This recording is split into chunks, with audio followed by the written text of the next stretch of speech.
काय रे, काय झालं? काय सांगू दाद्या, अरे शूटिंगच्या कामामुळं त्या दुकानला जायला वेळ भेटाना आणि दुकान उघडलं की लोक म्हणतात आला वय, आणि 2 तासानं बंद केलं लगेच चालला. पण आईला काय नुसता डोक्याला ताप झालाय बघ. तुझं ना त्या गोष्टीगत झालंय बघ. काय? कुठली गोष्ट दाद्या?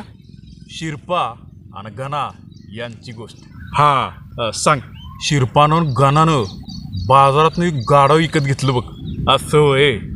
गाढव घेऊन पुढं चालली आणि थोडंसं पुढं गेल्यावर 5-6 लोकांनी त्यांना बघितलं आणि म्हणायला लागले ऐका धंदाकट गाढव होय, आणि खुशाल दोघं पण चालत चाललेत. बरं मग काय? शिरपाला आला राग. शिरपानं काय केलं, गणाला म्हणजे त्याच्या पोराला ते गाढवावर बसवलं. आणखी पुढे गेल्यावर 4 टकुरी बोलू लागली मी खुशाल गाढवावर बसलाय आणि बाप चाललाय चालत. मग काय? गणाला आला राग.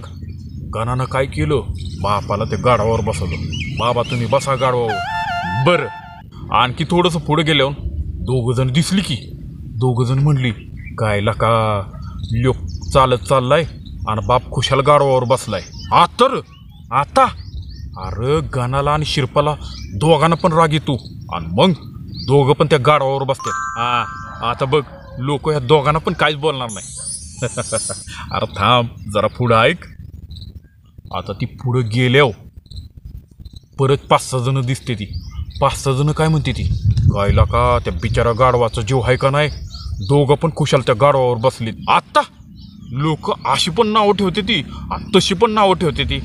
गायला का हा सांगायचं तात्पर्य एकच, तू कसा पण वाग लोक तुला नावं ठेवणारच. म्हणून तुला जे योग्य वाटेल तेच करायचं. बरोबर आहे दाद्या बघ तुझं.